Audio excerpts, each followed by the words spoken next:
high fidelity. It's great. Sex. That sensitive. Fantastic. Perfect life.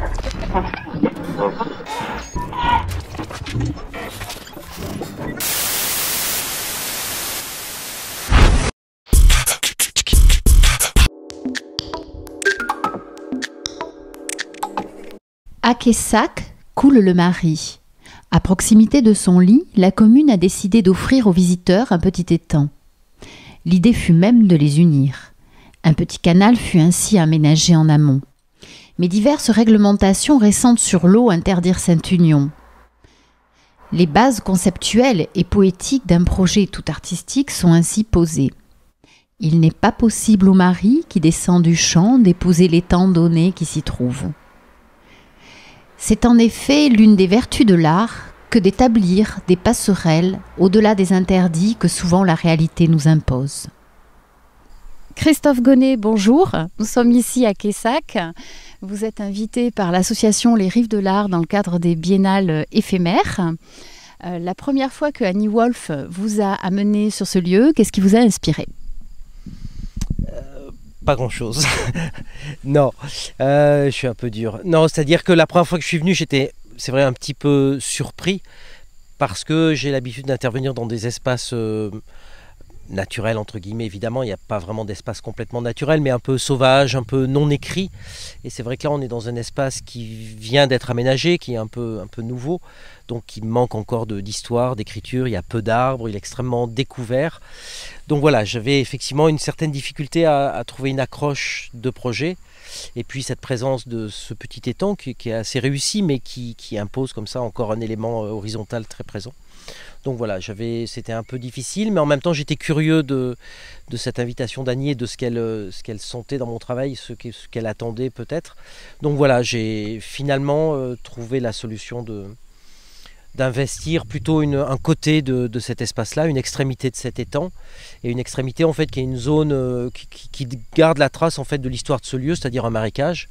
Donc c'est la partie un peu humide qui va en direction de la rivière, et donc j'ai investi comme ça sur toute la longueur pour recréer une connexion symbolique et visuelle entre l'étang et cette rivière qui n'est pas la source de l'étang, puisque l'étang s'alimente par la nappe qui est très proche et puis par les écoulements naturels. Voilà. Alors donc vous avez quand même investi ce lieu en créant un parcours qui est légèrement en suspension. C'est quelque chose qu'on retrouve souvent dans votre travail, ainsi que les courbes. Oui, les parcours, en tout cas ce qui est maintenant récurrent dans mon travail, c'est bon, j'aime bien dire que je suis sculpteur, que je fais de la sculpture, même si mes pièces ne sont pas des objets sculpturaux, mais beaucoup plus des installations in situ.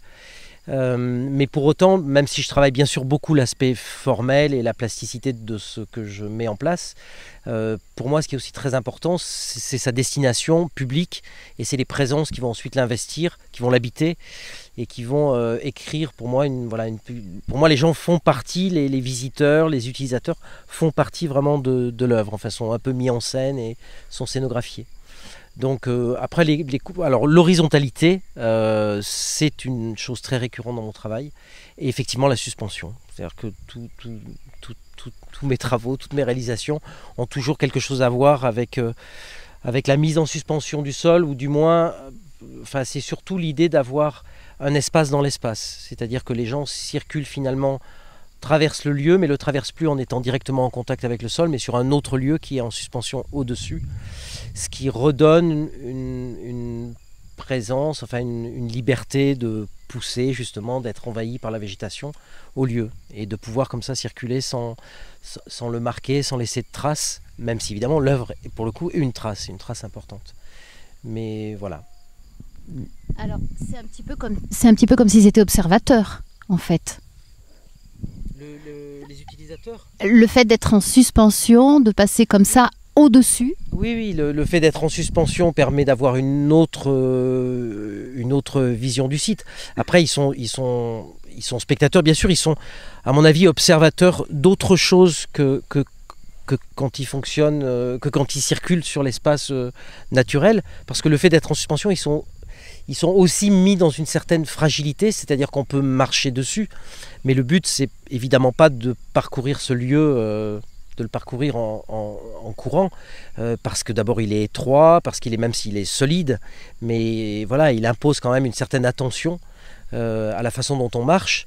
Donc ça impose de ralentir, et le fait de ralentir impose de regarder évidemment l'espace autrement. C'est-à-dire qu'on a tendance de plus en plus, enfin on est dans un monde qui est de plus en plus rapide, donc voilà, ça nous impose d'aller à une autre vitesse, et du coup de peut-être être attentif à des choses qu'on ne verrait pas autrement.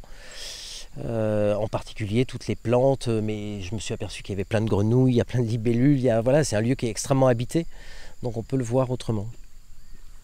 Et d'ailleurs, oui, pour compléter, la pièce s'appelle Prêle et Frêle, ce qui est une façon de dire, enfin prêle, parce qu'il y a plein de prêles autour, et que c'est pas une plante que j'ai dans ma région.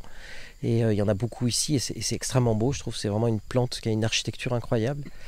Donc voilà, c'est pour moi aussi quelque chose qui est une espèce d'hommage, ou qui renvoie comme ça à cette plante. Et puis frêle, parce que la structure avec ses longues tiges, l'installation avec ses tiges assez hautes, ce qui est un peu inhabituel dans mon travail. Enfin, c'est la première fois que je fais une pièce comme ça avec des éléments très hauts et très légers, très fragiles. Du coup, même quand on marche dessus, on les voit un tout petit peu bouger. Et voilà, il donne un côté aussi fragile à la sculpture, même si elle est quand même, je pense et j'espère, relativement solide, mais elle donne un sentiment de fragilité. Du coup, Prêle et Frêle, voilà, il y a quelque chose qui sonne bien et qui renvoie à la fois à l'environnement et aux visiteurs, enfin, à une attitude possible sur le lieu. Ce passage ou ce cheminement qui part donc de l'étang et qui va à la rivière, il a aussi une importance dans sa façon de l'appréhender.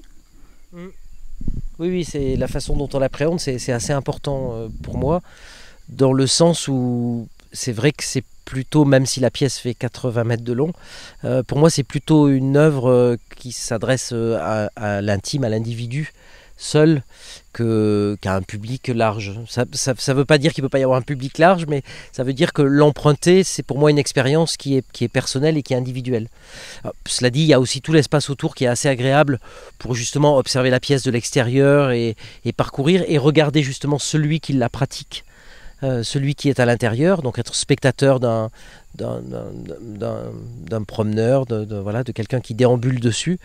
Et voilà, d'abord parce que la largeur ne permet pas d'être à deux de front, on est obligé d'aller à la queue leu-leu, et que aussi l'œuvre est quelque part en cul-de-sac, c'est-à-dire que même si elle va de l'étang à la rivière, et que on va dire que la destination c'est un rapport à nouveau intime avec la rivière, de découvrir comme ça là-bas dans l'ombre cette rivière qui passe silencieusement, mais forcément on ne peut voir ça qu'un à la fois, et se croiser, ça n'a pas de sens, enfin voilà. Donc c'est quelque chose que j'espère que ça sera perceptible, et que les gens pourront avoir cette forme-là d'expérimentation individuelle. Mais voilà, c'est l'expérience, c'est le jeu à courir, quoi. Voilà. Donc cette installation, on pourra la voir à partir du 20 juin, jour du vernissage, et jusqu'à mi-septembre à Quessac. Oui, même je pense fin septembre, début octobre. Je pense qu'elle sera sans doute pas démontée avant le mois d'octobre, quoi. Voilà. Merci. Merci beaucoup. Prêle et Frêle est un passage. Il offre la possibilité d'un parcours suspendu d'une extrémité de l'étang à la berge du ruisseau. Sa conception est frêle, mais sa hauteur n'excède pas celle des prêles qu'il traverse. Le visiteur est invité à emprunter ce cheminement, moins pour sa destination que pour incarner, au travers de cette éphémère séquence, une attitude lente, attentionnée et sensible de traverser l'espace. High fidelity. It's great. Sex. That's sensitive. Fantastic. Perfect life.